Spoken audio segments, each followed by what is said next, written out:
विद्यार्थियों,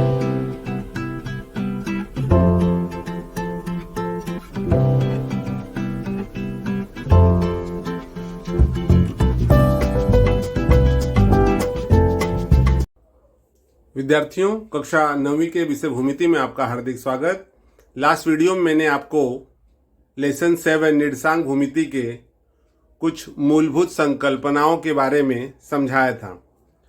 चलिए आगे चलते हैं और देखते हैं कि जो मूलभूत संकल्पनाएं हैं उन्हें किस प्रकार से आपको आलेख पर दर्शाना होता है या फिर दिए गए आलेख पर जो निर्देशांक हैं उसे आप कैसे पहचानोगे। देखिए विद्यार्थियों, सर्वप्रथम एक आड़ी रेखा आपको दिख रही है, इसे एक्स अक्ष कहा जाता है, और एक खड़ी रेखा है जिसको वाई अक्ष कहा जाता है। एक्स अक्ष और वाई अक्ष दोनों एक दूसरे को जिस बिंदु पर प्रतिच्छेदित करते हैं उस बिंदु को मूल बिंदु, अर्थात ये जो बिंदु है इसको मूल बिंदु कहा जाता है, और मूल बिंदु का निर्देशांक होता है 0 0। मैंने आपको बताया था लास्ट वीडियो में कि एक्स अक्ष के अगर हम दाहिने तरफ होते हैं तो यहाँ जो भी संख्याएं होंगी वो धनात्मक होंगी, ठीक है। बाएं तरफ अगर आते हैं, एक्स अक्ष के बाएं तरफ जो भी संख्याएं होंगी वो ऋणात्मक होंगी। अब ये वाई अक्ष है, वाई अक्ष के अगर ऊपर की तरफ जाते हैं संख्याएं यहाँ पर धनात्मक होंगी, और अगर वाई अक्ष के नीचे आते हैं, नीचे की तरफ आप देख रहे हो यहाँ पर ये संख्याएं वाई अक्ष पर ऋणात्मक होती हैं। तो अगर आप इस प्रकार समझना चाहोगे कि एक्स अक्ष पर दाहिने तरफ प्लस, बाएं तरफ माइनस, वाई अक्ष पर लेते हैं ऊपर की तरफ प्लस और नीचे की तरफ माइनस, ये जानकारी आपको है। इसके बाद में मैंने आपको कहा था अगर हम इसको एंटी क्लॉकवाइज लेते हैं, यानी जो घड़ी है उसके विपरीत दिशा में लेते हैं, तो ये हमारा प्रथम चतुर्थांश होगा, ये द्वितीय चतुर्थांश होगा, ये तृतीय चतुर्थांश होगा और ये चतुर्थांश होगा। अब यहाँ पर आप देख लो कि अगर मान लीजिए कोई बिंदु दिया गया है, तो जब भी आपको कोई बिंदु दिया जाए, सपोज हमने बिंदु लिया है P और कहा जाए कि बिंदु P का निर्देशांक बताओ, तो आपको हमेशा याद रखना है कि पहले आप आओगे एक्स अक्ष पर। तो एक्स अक्ष यहाँ पर है, हमेशा एक्स अक्ष पर आना है। तो ये एक्स अक्ष पर हमें 4 मिल रहा है और इसके ठीक सामने आप सपोज यहाँ पे जाओगे, ये पॉइंट है, तो ये पॉइंट क्या हो जाएगा, x पर 4, हमेशा x लेना है फिर y लेना है, तो x पर 4 है और y पर 3.5, जहां पर ये पॉइंट जाएगा वो लेना है।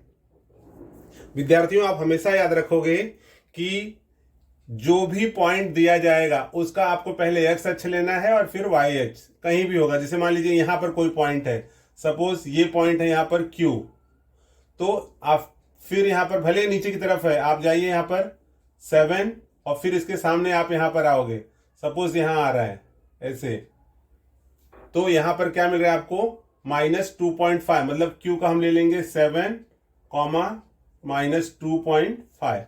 तो आपको हमेशा x पर पहले जाना है और फिर उस बिंदु के सामने y पर। ऐसे नहीं कि पहले नीचे है तो पहले y पे आ जाओगे, हमेशा पहले चाहे ऊपर हो, नीचे हो, लेफ्ट हो, राइट हो, कहीं भी हो। जैसे मान लो यहाँ पर कोई बिंदु है तो पहले x पे जाना होगा और फिर y पर। तो इस प्रकार से हम बिंदु का निर्देशांक ज्ञात करते हैं। अब विद्यार्थियों, आप देखोगे इसमें कि आपको दिया हुआ है कि अगर प्रथम चतुर्थांश है और द्वितीय है, तृतीय और चतुर्थांश है, 4 चतुर्थांश हैं, तो हम पहचानें कैसे कि प्रथम में है कि द्वितीय में है या तृतीय में या चतुर्थ में है।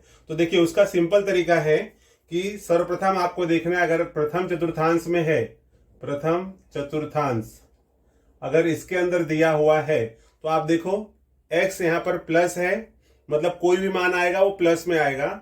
अगर ऊपर की तरफ सपोज ये p है तो p का अगर निर्देशांक देखें तो क्या मिलेगा, पहले x और फिर y, तो x भी प्लस में है और y भी प्लस में है, तो यहां पर हो जाएगा प्लस प्लस, ठीक है। अगर आप इस तरफ पॉइंट लेते हो तो पहले x पर आओगे, x किसमें दिया हुआ है माइनस, और ऊपर तरफ जाओगे तो प्लस, तो इसका मतलब जो द्वितीय चतुर्थांश है उसमें पहले माइनस होगा और फिर प्लस होगा, ठीक है। अगर हम तृतीय में आते हैं तो तृतीय में आप क्या देखते हो, सपोज पॉइंट यहाँ भी है तो यहाँ पर पॉइंट होगा तो पहले x और फिर y, दोनों माइनस में है तो यहाँ पर माइनस माइनस। और अगर चतुर्थ में है तो यहाँ पर देखो सपोज कोई पॉइंट यही Q है, तो Q कहाँ पर, इसका पॉइंट कैसे लेंगे हम, पहले x पर और फिर y पर। तो x किस में है, राइट साइड में है तो सब प्लस है, और अगर y पे आते हैं सब माइनस में है, तो यहाँ हो जाएगा प्लस और माइनस। तो इस प्रकार से विद्यार्थियों हम ये पहचान सकते हैं इन चिन्हों के द्वारा कि कौन से चतुर्थांश में है। यदि दिया गया जो मान है दोनों प्लस प्लस है तो प्रथम में होगा, माइनस प्लस है तो द्वितीय में होगा, दोनों माइनस है तो तृतीय में होगा, अगर प्लस और माइनस है तो फिर चतुर्थ में होगा। इस प्रकार से हम कि दिया गया जो भी बिंदु है वो कौन से चतुर्थांश में है वो हम पहचान सकते हैं। आई होप स्टूडेंट्स आपको समझ में आया है। चलिए आगे देखते हैं कि दिए गए बिंदु यदि y अक्ष और x अक्ष पर हैं तो हम कैसे पहचानेंगे। विद्यार्थियों, यदि चतुर्थांश में सपोज ये प्रथम चतुर्थांश है, ये द्वितीय है, ये तृतीय है और ये चतुर्थ है, ये मैंने आपको बताया। यदि आपको कोई बिंदु इस प्रकार से दिया गया है 0, 3, सपोज यहां पर है x, या आप मान लीजिए यहां पर दिया हुआ है आपको m और कहा गया है 0, 3, तो ये बिंदु कहां पर होगा, कौन से चतुर्थांश में होगा। क्योंकि यदि प्रथम में होगा तो दोनों प्लस होने चाहिए, द्वितीय में है तो यहां पर माइनस और प्लस होना चाहिए, तृतीय में है तो दोनों माइनस होना चाहिए, और चतुर्थ में है तो प्लस और माइनस होना चाहिए। लेकिन आपको यहां दिया हुआ है 0 और 3, मतलब ये मान x का है और ये y का है। तो विद्यार्थियों आपको एक चीज ध्यान रखना है कि यदि x का मान आपको 0 दे दिया गया है तो सपोज ये मान x 0 है तो आपको देखना है कि y का मान कितना है। तो y का मान यहां दिख रहा है 3, मतलब वो बिंदु सिर्फ यहां पर होगा। ठीक है, क्योंकि x तो 0 हो गया तो बचा क्या, y का मान कितना हो जाएगा यहाँ पर 3। ठीक है, तो इसको हम कहेंगे कि ये मान कहां पर होगा, तो इसको हम लिखेंगे कि ये y अक्ष पर है, ये किसी चतुर्थांश में नहीं है, ये कहां पर है, y अक्ष पर है। सपोज यहां पर n दे दिया आपको 3, 0, तो ये विद्यार्थी हमारा x है, यहां पर ये जो पॉइंट है वो x का पॉइंट है और ये y का है। तो x पर यहां पर क्या है 3, मतलब x यहां पर पॉजिटिव है, प्लस है 3, और y का मान क्या है 0 है। तो मान लीजिए इसको हम नहीं लेते हैं, क्योंकि अगर y 0 है तो इसका मतलब y का कोई निर्देशांक है ही नहीं, तो y को आपको नहीं लेना है। x इक्वल्स टू 3 है तो वो पॉइंट यहां पे आ जाएगा। देखिए ये जो 3 है ये हमारा हो जाएगा n। तो इस प्रकार से विद्यार्थियों इसको हम लिखेंगे ये हमारा x अक्ष पर है। ठीक है, इसको हम चतुर्थांश में नहीं लिखेंगे। बहुत सारे बच्चे लिखते हैं, कहा जाएगा 0, 3 कहाँ है तो लिखेंगे प्रथम चतुर्थांश, जबकि वो गलत है। क्यों गलत है, क्योंकि आपको ये ध्यान रखना है। अब आप कहोगे सर ये भी प्लस में है और ये भी प्लस में है तो प्लस प्लस है, लेकिन ये 0 है ना, 0 है अर्थात समझो यहाँ पर कोई डिजिट्स नहीं है, कोई अंक नहीं लेना है आपको, तो ये सिर्फ 3 ही बच रहे हैं। तो इस प्रकार से हम इसको कह सकते हैं कि y अक्ष पर, क्योंकि x का मान तो 0 हो गया है। ओके, अगर ये 3, 0 है तो आप कहोगे y का जो मान है वो 0 हो गया, तो बचा क्या, x अक्ष पर। तो इस प्रकार से विद्यार्थियों आपको x अक्ष और y अक्ष भी ध्यान देना है। यदि x का जो निर्देशांक है 0 होगा तो वो y अक्ष पर होगा, यदि y का निर्देशांक 0 है तो वो x अक्ष पर होगा। तो इस प्रकार से हम पहचान सकते हैं। सपोज अगर आपको कोई पॉइंट्स यहाँ दिया हुआ है, ये पॉइंट्स है, और कहा जाए कि इस बिंदु का, सपोज यहाँ पर हमने C ले लिया और कहा गया बिंदु C का निर्देशांक बताओ, तो आंसर क्या होगा, आप लिखोगे C का निर्देशांक -4 है। अब कहा जाए कि -4 यह कौन से चतुर्थांश में है, -4 कौन से चतुर्थांश में है, तो न तो ये पहले में, क्योंकि यहां पर क्या है -4 है, तो -4 किसका है, x का है, और y 0 है, तो ये कौन से अक्ष पर होगा, x अक्ष पर, क्योंकि y तो यहाँ पर 0 है। तो आपको ये हमेशा ध्यान देना है कि x और y अगर ये दोनों प्लस में है तो पहले में होगा, अगर ये यहाँ पर माइनस प्लस है तो दूसरे में होगा, और अगर यहाँ पर माइनस माइनस है तो तीसरे में होगा, प्लस माइनस है तो चौथे में होगा। लेकिन अगर दोनों में से कोई एक में भी 0 आ गया, अगर y में 0 आ गया तो x अक्ष पर होगा, और अगर x में 0 आ गया है, सपोज अभी ये दे दिया यहाँ पे 0 -4, और पूछा जाए कि कौन से अक्ष पर है, तो आपका उत्तर होगा y अक्ष पर है। ठीक है, क्योंकि ये यहाँ आ जाएगा y पे -4। तो इस प्रकार से विद्यार्थियों हम y अक्ष और x अक्ष पर दर्शा सकते हैं। चलिए हम आगे चलते हैं और देखते हैं एक्सरसाइज 7.1। विद्यार्थियों आइए देखते हैं लेसन 7 निर्देशांक भूमिति का एक्सरसाइज 7.1 का क्वेश्चन नंबर 1। देखिए दिया हुआ नीचे दिए गए बिंदु उनके निर्देशांकों के आधार पर किस चतुर्थांश या अक्षों पर हैं लिखिए। मतलब ये जो आपको बिंदु दिए गए हैं इन बिंदुओं के निर्देशांक हैं, तो हमें यह बताना है कि इस निर्देशांकों के आधार पर ये चतुर्थांश में हैं या अक्षों पर हैं। तो देखिए जैसे मैंने आपको बताया हुआ है, यदि प्लस प्लस होगा, जो निर्देशांक है प्लस प्लस में है तो पहले में है, अगर माइनस प्लस है तो दूसरे में है, माइनस माइनस है तो तीसरे में है, और प्लस माइनस है तो चौथे में। ये जानकारी आपको है। तो यहाँ देखिए ये माइनस प्लस है, इसका मतलब क्या हुआ कि एक का जो निर्देशांक दिया है वो -32 है। इसका मतलब ये कहां पर है? द्वितीय चतुर्थांश। ठीक है, आपको एग्जाम में लिखते समय पूरा इस तरह से लिखना है, द्वितीय चतुर्थांश। फिर यहां पर है -52, तो ये भी द्वितीय चतुर्थांश आप यहां लिख दोगे। फिर यहां पे देखिए 3.5 1.5 दोनों प्लस में है, तो ये प्रथम चतुर्थांश। फिर यहां पर ये भी प्लस में है तो प्रथम चतुर्थांश, प्लस में है प्रथम चतुर्थांश। ये आपको जैसे मैंने यहां लिखा है उस तरह से यहां लिखते जाना है। फिर है यहां पर प्लस माइनस, प्लस माइनस है तो यहां पर हो जाएगा प्लस में और माइनस में आप देखोगे तो चतुर चतुर्थांश है, यहां पे आपको लिखना है चतुर चतुर्थांश। ओके, मैंने आपको बताया विद्यार्थियों, प्लस प्लस होगा तो कहां पर है? पहले में। माइनस प्लस है दूसरे में, माइनस माइनस है तो ये आप देखोगे तीसरे में, और अगर प्लस माइनस है तो चौथे में। ओके, तो इस तरह से हमें ये याद रखना है।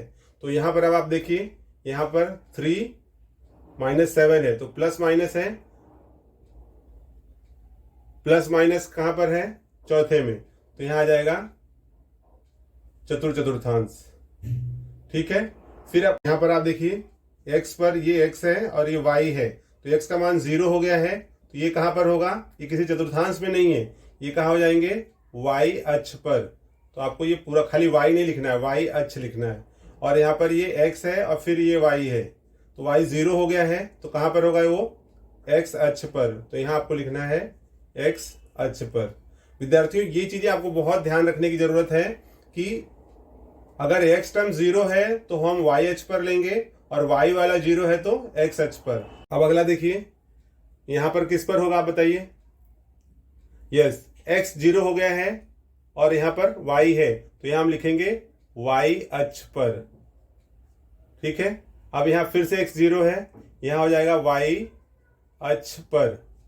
और यहां पर देखिए -7 -3, तो माइनस माइनस कहां पर है? थर्ड में, यहां हम लिखेंगे तृतीय चतुर्थांश। विद्यार्थियों आइए हम देखते हैं एक्सरसाइज 7.1 का क्वेश्चन नंबर 2। देखिए यहाँ पर दिया हुआ है निम्नलिखित बिंदु किस चतुर्थांश में होंगे। तो इस प्रकार के सवाल हमने अभी हल किए थे कि किस चतुर्थांश में होंगे, हम कैसे पहचानेंगे। तो मैंने लेसन के स्टार्टिंग में ही आपको बता दिया है और इस वीडियो में भी बताया है कि चतुर्थांश कौन से चतुर्थांश होंगे और किस प्रकार से हम पहचानेंगे चिन्हों के द्वारा, ये आपको जानकारी है। आइए देखते हैं क्वेश्चन क्या दिया हुआ है। जिसके दोनों निर्देशांक धनात्मक हैं। तो विद्यार्थियों मैंने स्टार्टिंग में ही बताया हुआ है आपको कि जैसे अगर हम y और x अक्ष मान लें तो यहां पर जो प्रथम में होगा वो प्लस प्लस होना चाहिए, द्वितीय में माइनस प्लस है, तृतीय में माइनस माइनस है और चतुर्थ में माइनस प्लस है। तो इस आधार पर यदि हम इसको x और y अक्ष ले लेते हैं तो ये हमारा x है और ये y है। इस आधार पर हम बता सकते हैं कि प्रथम, द्वितीय, तृतीय, चतुर्थ या x अक्ष और y अक्ष। तो देखिए यहाँ पर है जिसके दोनों निर्देशांक धनात्मक हैं, तो यदि दोनों निर्देशांक धनात्मक हैं तो कहां पर होगा? वो प्रथम चतुर्थांश में होगा। तो यहां पर हम लिखेंगे प्रथम चतुर्थांश। ठीक है, आई होप आपको ये समझ में आया कि किस प्रकार से हम प्रथम चतुर्थांश लिख रहे हैं। क्योंकि दोनों निर्देशांक धनात्मक हैं अर्थात प्लस हैं, तो इसके आधार पर आपको मिल जाएगा। इसके बाद विद्यार्थियों आप देखोगे कहा गया है जिसके दोनों निर्देशांक ऋणात्मक हैं। दोनों निर्देशांक ऋणात्मक हैं वो कहां पर है? प्रथम, द्वितीय, तृतीय। तो यहां पर क्या हो जाएगा? तृतीय चतुर्थांश। तो यहां पर हम लिख देंगे तृतीय चतुर्थांश। ओके, अब विद्यार्थियों इसमें अगला जो क्वेश्चन इस प्रकार से है कि जिसका x निर्देशांक धनात्मक तथा y निर्देशांक ऋणात्मक है, x धनात्मक और y ऋणात्मक, तो x धनात्मक है और y ऋणात्मक है, तो ये कौन सा है? पहला, दूसरा, तीसरा, चौथा। तो यहां पर हम लिखेंगे चतुर्थांश। ठीक है। अब विद्यार्थियों, जो क्वेश्चन नंबर 2 का चौथा जो क्वेश्चन लास्ट है, इसमें दूसरे के 4 पार्ट हैं। जो चौथा है, जिसका x निर्देशांक ऋणात्मक तथा y निर्देशांक धनात्मक है। x ऋणात्मक, तो x ऋणात्मक और y निर्देशांक धनात्मक है, तो प्रथम, द्वितीय। ठीक है। तो आपको द्वितीय यहां पर हो जाएगा, x ऋणात्मक और y निर्देशांक धनात्मक है, यानी माइनस और प्लस है, तो ये कहां पर हो जाएगा? द्वितीय चतुर्थांश। तो हम यहां पर विद्यार्थियों लिखेंगे द्वितीय चतुर्थांश में, द्वितीय चतुर्थांश।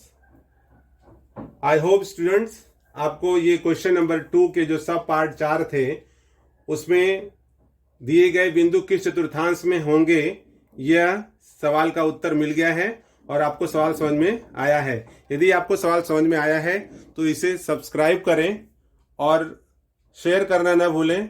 साथ में बेल आइकन जरूर प्रेस करें, जिससे आपको नए सवालों के जो नोटिफिकेशन है वो समय से प्राप्त होते रहें।